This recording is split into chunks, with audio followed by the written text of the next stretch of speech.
All right. Hi, everyone. I'm Carmen Tanner Slaughter, and welcome to Wolfer TV.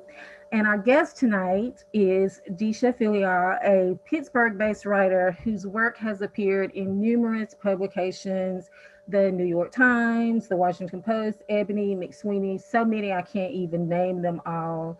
She is also the co author of Co Parenting 101, Helping Your Kids Thrive in Two Households After Divorce, which she wrote in collaboration with her ex husband. And we're here tonight to talk about her amazing, fantastic debut short story collection, The Secret Lives of Church Ladies. But right before we went live, she got some really, really amazing news. So I'm just going to cut my intro short and let her make this big announcement because it's pretty damn fabulous. So take it away. Oh my gosh. So I can finally share with the world what I've known for a while, which is that my book my book has been optioned. Tessa Thompson's production companies in a deal with HBO Max. We're working on a TV adaptation of The Secret Lives of Church Ladies. And I am just over the moon, over the You moon, should over the be like, moon. I'm over the moon for you. Like, I feel like I Thank should you. pass you like a hanky through the screen so you can wipe away your happy tears. Oh But my gosh. Oh my gosh. I feel like we should give you 30 seconds just to collect yourself before you even Okay. try to answer any sort of questions. And I just need to drop it in my family group chat. Please, they need to know before the rest of the world for sure. um, okay, all right, I'm gonna drop this, and then now my phone is just gonna be blowing up, but we're good. It's We're good. okay. It's Oh my okay. gosh. So, Thank like, you I so was, much. oh no, thank you for being here. And at first, I was just going to congratulate you on like the National Book Award, being a finalist for that, and being a finalist for the Story Prize, like three people out of 121 submissions. And, and this is your God. first collection, but I feel like this HBO Max news has pretty much surpassed Oh, everything else. So, again, I'm just really so happy for you and congratulations. And thank you. let's Thank you just so much. talk about this wonderful, wonderful book. And I broke a cardinal rule. I actually let somebody borrow my physical copy, but I also have it in format and I just Okay. got it in audio as well. So I want everybody just to see like this gorgeous cover. So that's like And you what I want to and I talk don't have about. my version. There's one that has the National Book Award medallion, but I don't have that one handy. So So the first time I saw the cover was, I think, maybe like NetGalley or one of the like hmm publication sites, and I'm like, what is this book about? yeah. Because I'm like, okay, the title says The Secret Lives of Church Ladies, and then you have her with this like pensive look on her face, and I'm hmm like, what kind of secrets does she have? Right, But right. like, but once I found out that the book was, nine stories about these women and their lives and sort of the hmm intersection between spirituality and sexuality, it just kind of blew me away. And I was curious if you made a conscious decision to use the word ladies as opposed to women when you came up with the title. Well, actually, so the the phrase church ladies came from my agent. It was her suggestion that I Mhm. write the book. And I think euphemistically, we say church ladies. Mhm. Um, you know, um, and so it was and certainly being provocative. And so when I came up with the fuller title, The Secret Lives of Church Ladies, that just fit. It seemed to flow Oh better. yeah, it definitely did because I was thinking, like, I know these women. Like, I grew Yeah. up with these women. These women are my friends, and hmm if you grow up in and around the black church at all, Yes. you know that it's so much deeper than like big hats and pound cakes and hmm crossing your legs at the ankle. So I really love the title. It, like, between the title and the cover, you had me at hello. So I was just Oh, like, okay, I great. don't even care what's inside. We're But gonna then I find out. got what's inside. um I wanted to ask you if you started out with a whole idea of doing this, or did Mhm, you begin with like one or two stories and then start to mhm. kind of fill them out to come up with a collection? So I started out in years ago, like over a decade ago, writing a novel where there was a church, a first lady of a church was the main character. And I got about 2/3 of the way done, and then I stalled on that. And then I started writing short stories, and I wasn't thinking of them as church lady anything. I wasn't being conscious about the theme. But my agent, as I mentioned, she knew about the story. She'd heard me read them. She knew I was having trouble with the novel, and so she suggested that maybe I could get intentional about writing what she called church lady stories. Mhm. And I thought, well, I could do that. I could, look at even some of the stories that I had in process and get intentional about this theme of Black women, sex, and the Black church, having, that theme appear in some way in each of the stories. And so that's, it was a detour actually from a novel. Okay. Now, you started out, even though you were writing for years, I think I've heard you say that before, but Mm-hmm. most of your work that had been published was essays. And then, of course, you Mm-hmm. had written a book with your ex husband. Was it like a sort of difficult journey going from nonfiction into Mm-hmm. fiction with the sort of focus of like, I want to get these things published? Was Mm-hmm. that path to publication harder for Mm-hmm. you, or did it flow easily? So when I first started writing 20 years ago, it was fiction. That's what I was drawn to. That was my first writing impulse. But it was difficult to get fiction published.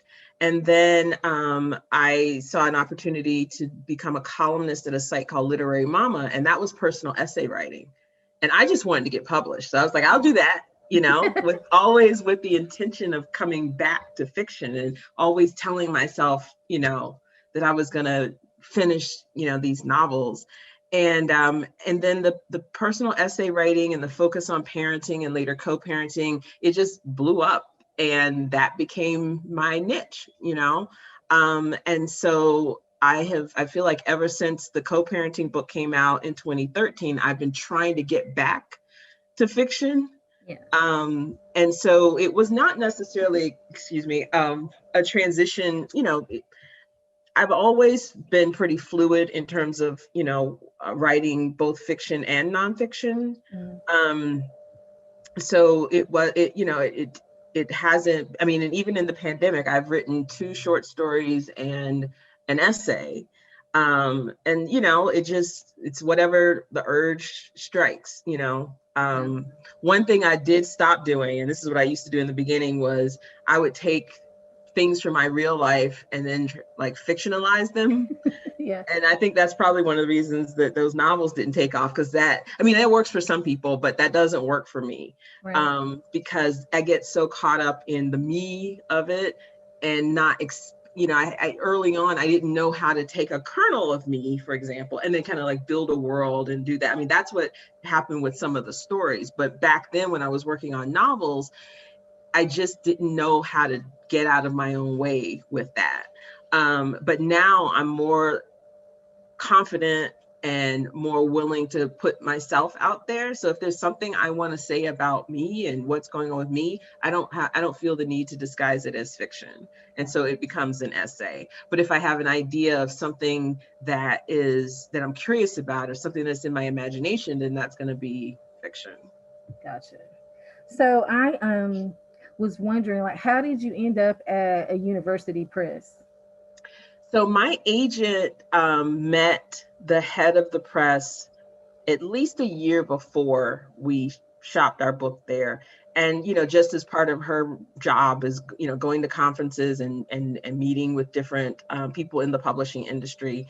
And, when she was talking to him about her clients and so forth, I was working on the collection, and she mentioned just the basic premise of it to the head of the press. And he said, "Oh, that sounds like something that would be a good fit for us."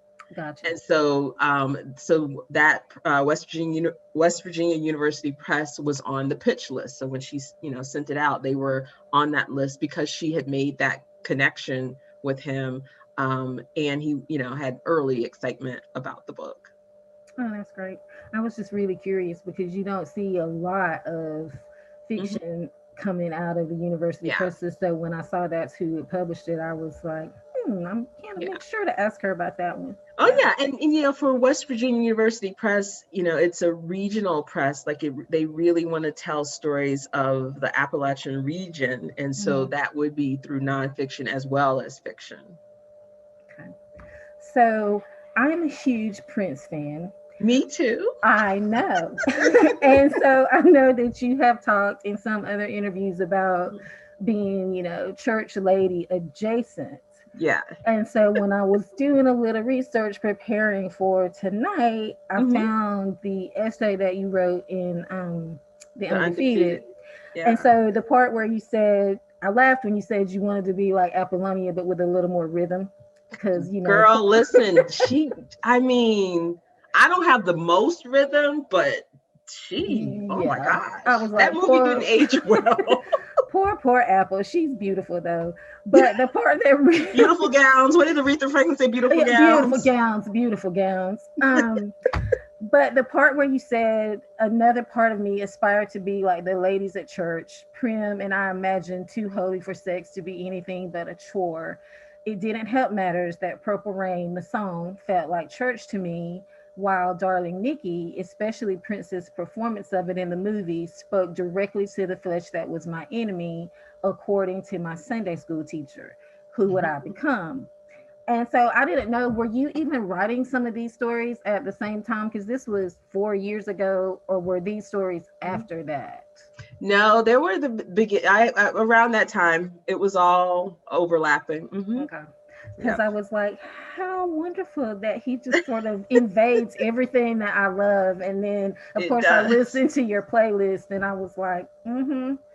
Because there's like three or four songs I think on your playlist for the book that are Prince songs, and I'm Yeah. like trying to fit them into like the certain stories and the characters. Like, was she Yeah. thinking about this one when she wrote that one? So, Listen. Oh my gosh. Yeah. Prince was definitely part of the soundtrack. I mean, and he shows up in Jael. They go mhm. see Purple Rain, and that predator neighbor looks like Morris Day. Not quite as cute as the real Morris Day, as she Yeah. says. And even in the discussion, I think in How to Make Love to a Physicist, you have the Yeah. whole Prince versus Michael, Yeah. and it's Oh like, yeah. hello, Yeah. it's Gen always going to be X. Gen Prince. X. Yeah. So I do want to talk about the stories. Hmm. Every single one is just perfect to me. And I know for me as a writer and as a reader, it seems like short stories would be more difficult because you have such a smaller amount of Yeah. time to really pack a punch. But not a single one of these stories is lacking like Thank anything. you. And they're not too long, they're not too short. It's just like perfect. And I was laughing because Eula was the first story that I read, like in I can't remember if it was like BuzzFeed or somewhere when it was Hmm. like pre-publication. Hmm.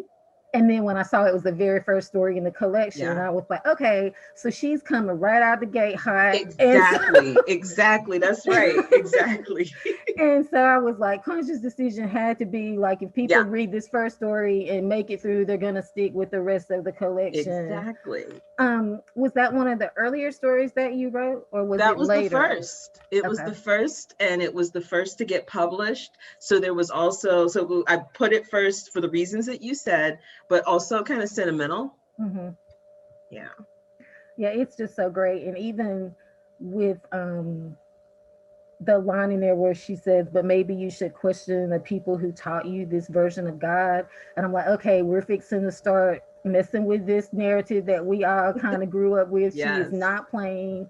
And of course, we all, I know that you said you grew up going to church and Hmm. then kind of like aren't so much church now, Hmm. but those lessons that we're taught, they always Yes. sort of reverberate no matter what we're doing or what we're thinking. Absolutely. But of course, the older we get and the more experiences we have, and I'm Hmm. just so happy about like these progressive church ladies that we have now. Hmm. I mean, most of them are much younger than me. I'm 53. I'm not sure how old you are, I'm but 49, so yeah, we all, so we're right yeah. there.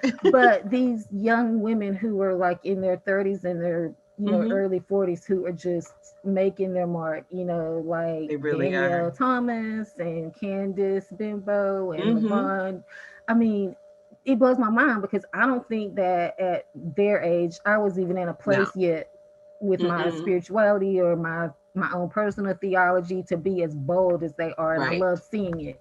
And so Yeah. I love how your stories are coming out now, sort of like at just the right time to kind of like move along with this movement that they have, sort of Yeah. changing the way um, we envision spirituality and Yeah. women in the church. I wanted to ask if you have had a lot of feedback from like people Hmm. in the church. Yeah. So one of the book clubs I did recently was with a group of progressive Black women pastors. Mm-hmm. So exactly the folks that you were talking about. And some of them also have other careers, but they're clergy. And so when they reached out to me, I was stunned, Oh yeah. like I just was so surprised. And then I think they were a little surprised that I said yes. And I was like, no, these are the conversations I want to have. Like, this is what I was hoping that the book, would accomplish. And so I've gotten feedback from church folks who said that it's stirred things up, either with them and the people that they love, their family members, or even just inside questions and things. Mothers and daughters have been engaging with the book together, and I've been hearing from them about that.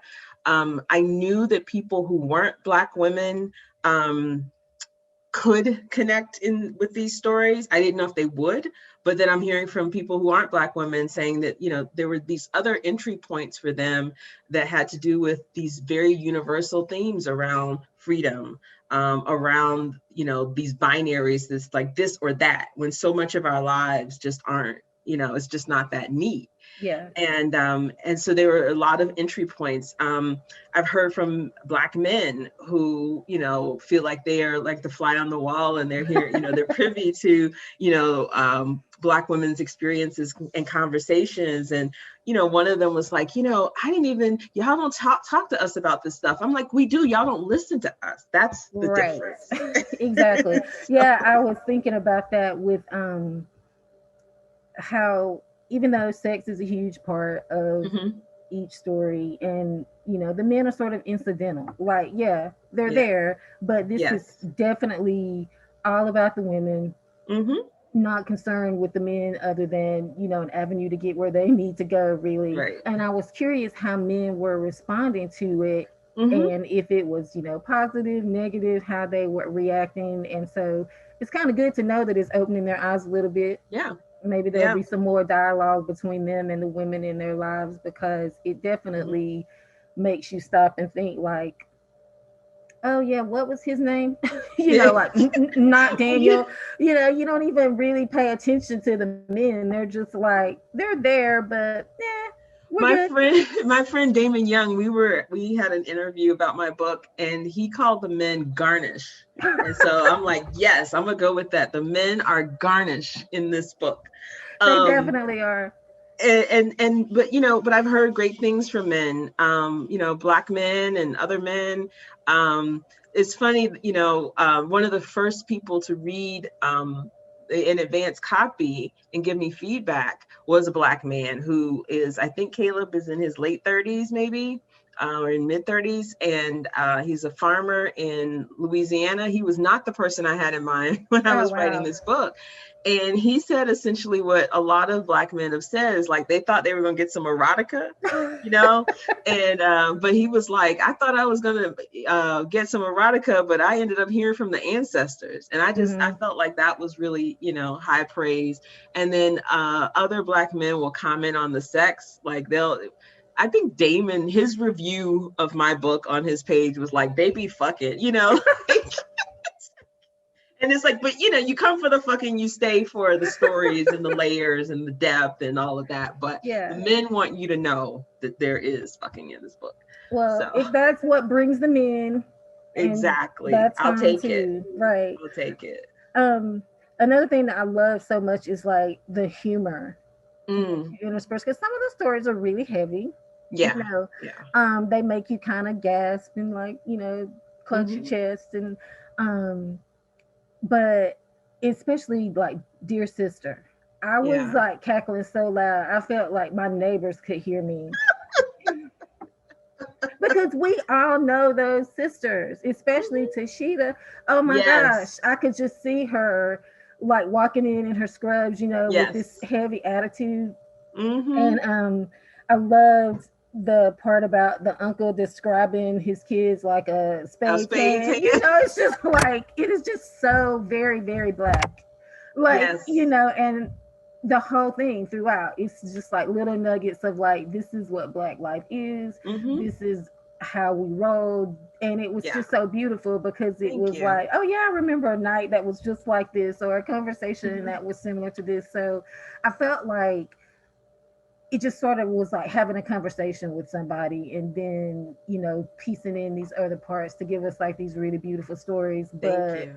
it's so authentic, and that's what I really really really love about it. So I want to talk about peach cobbler. Okay. The concept of peach cobbler, how did that even come to you? So I write about food a lot, and there's peach cobbler, and then there's this essay I wrote called Whiting, and both of those started with some prompt, maybe a call for submissions or a contest or something, and it had to be around food. And I got that first line, my mother made a peach cobbler so good it made God himself cheat on his wife. And I had this idea in my head about this child who thought that the pastor of the church was God. And so it was like, okay, with that line, I was like, now I got to build in their world. I got to Yeah. fill that part in. But yeah, I started with the peach cobbler, and there's this woman who's baking it. She's having an affair with the pastor, and her child thinks that it's God who's coming over on Monday Hmm. and sleeping with her I mother. mean, and then I started having that. I don't know if you follow Demetria Lucas or not, but Hmm. she's always saying, like, don't waste your pretty. Yeah, And so after I read Peach Cobbler, I'm like, girl, don't waste your peach cobbler. Because it's like, if you go to the effort to make that peach cobbler, the person yeah, eating it better be worthy.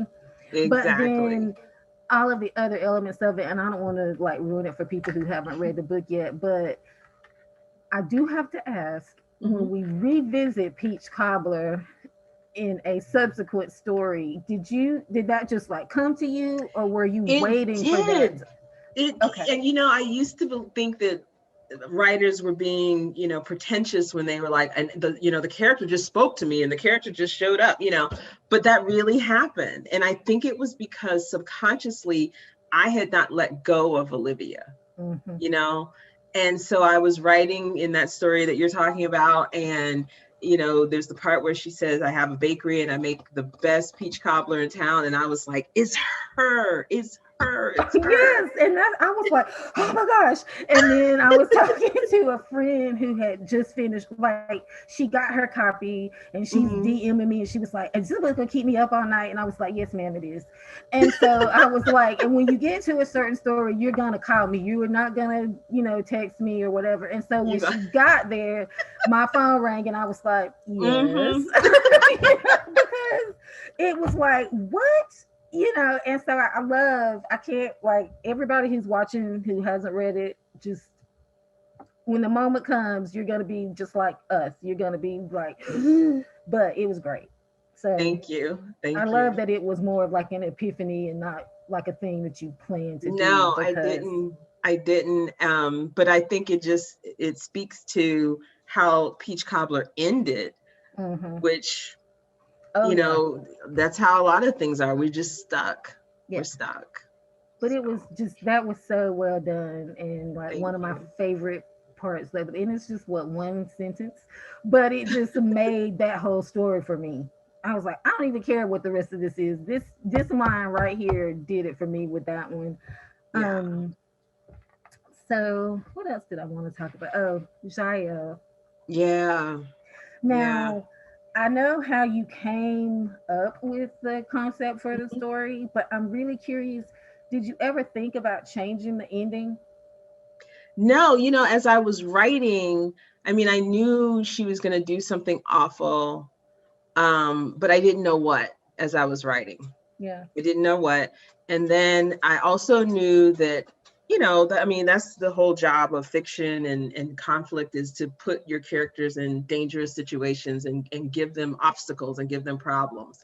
And so, sorry, that's my dog. Yeah. You know, that character was doing what he was doing with Jael's friend, and we never really saw it, Yeah. in its fullness. And I thought, raising the stakes, I put her there. I put her in harm's way. But it didn't feel right to me as I was writing it to have him actually, assault her. Mm-hmm. And thinking about who she was, I was like, yes, Yeah. she's not just going to leave. She's gonna take care of things. Yeah, I mean, that one was another one that just kind of made you go, whew. And I just wondered because I was thinking, would it have packed as great a punch if you had changed the ending? I don't think I don't so. know any other way to end that story, Mm-hmm. because I didn't want it to end, because she is really one of the bravest characters in the book. Mm-hmm. And and so I think the ending is in keeping with that, but it also is in keeping with something that I play with throughout all of the stories, which is this morality that's not so black and white, Yeah. right? We would all agree that murder is wrong, Mm-hmm. but when I ask people in book clubs, if you knew this girl and you knew what she did, would you turn her in? They said no. Yeah. Right. And Like, so that, and you and so, love her, like you right. love her, you feel for her, you kind of like get it. Yeah. So Yeah. yeah. And so none of us would be like, I, because you couldn't even say that it was justified, because it's not like it was self-defense, Mm-hmm. and I'm spoiling now, um, but like even in Not Daniel, people seem to recognize, okay, this is a story about grief, but then you got in the back of your mind, he got that wedding band though, Yeah. and so there are this messiness that I think that ending fit for Giles, because it's messy morally. Oh, definitely. It makes you think, but again, I don't know that I would have turned her in either. Right. No, You I know. haven't talked to anybody who would turn her in. So, gosh, this 30 minutes has gone by already, and It I could flew just by, and talk to I'm sorry. you I've been like forever. sneezing for the past hour, so I'm Oh sorry. no, well, you have reason to be teary and all those things, so it's okay. I just had a couple of like last questions, Okay. and I know because you got some celebrating to do with your family and however many phone calls to make, so I'm not gonna hold you. Um, One of the things that I caught a little bit of your keynote speech today for Mm-hmm. the MLK event, Mm-hmm. and I wanted you to like share that Ansel Elkins autobiography of Eve, because I Yeah. think it pretty much encapsulates every character in the collection, Yeah. and just sort of like the fact that they're not just church ladies, girls, women, they're like just free ass black women Mm-hmm. is I felt like that was your goal. Yes. So if you would just sort of share that, because I think it's just like the most beautiful way to sort of tell us Yeah. who those people are in the book. I don't even remember when I started searching to find that book, but I was looking for an epigraph, and it was just perfect. And it's the title of the poem that the epigraph comes from is the autobiography of Eve. And the line that I excerpted, or lines, is I did not fall from grace, I leapt to freedom. And that, is who's controlling the narrative, whose perspective is it? And it's just, it reframes that whole idea of, of the great fall, and just transforms it into something else. And that's what I feel like all of my characters are either doing or trying to do. They're trying to get there in some way, but controlling the narrative of their own lives. And I love that. I love that line. And, when you do stuff like that, you have to get permission. Right. So I was like, I can't love it too much because I don't know this writer. Like, what if she says no? I Mm-hmm. was just like, I don't know what I'll do if she says no, because it is absolutely perfect.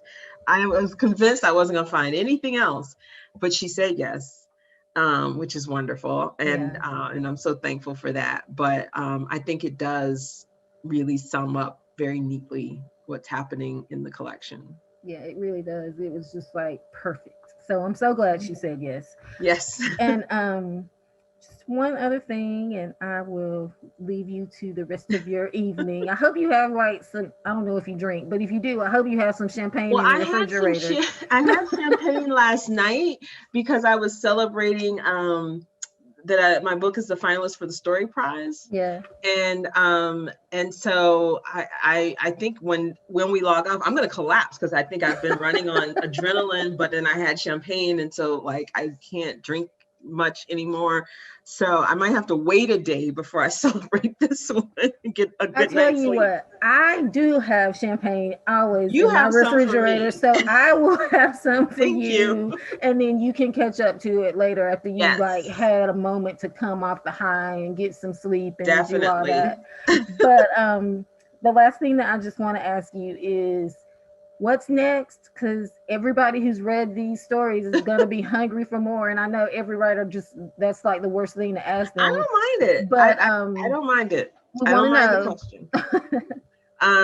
That novel that I took a detour from to work on this collection, this is going to be the year that I finish the draft of that novel. So that's the goal right now. Well, I'm sure you will, and we will Thank all you. be waiting, just like sitting here doing this, waiting to read it. But I'm so happy for you. I'm Thank so you. grateful for this collection, and like, thank you for doing this for us, for all the other Thank church you so ladies. much. So, Thank you for um, loving it. yes, and have a great night. All And right. we really appreciate you being here. And I will probably talk to you in other areas. All right. Well, thank you Okay. so much for inviting me onto the Wolfer.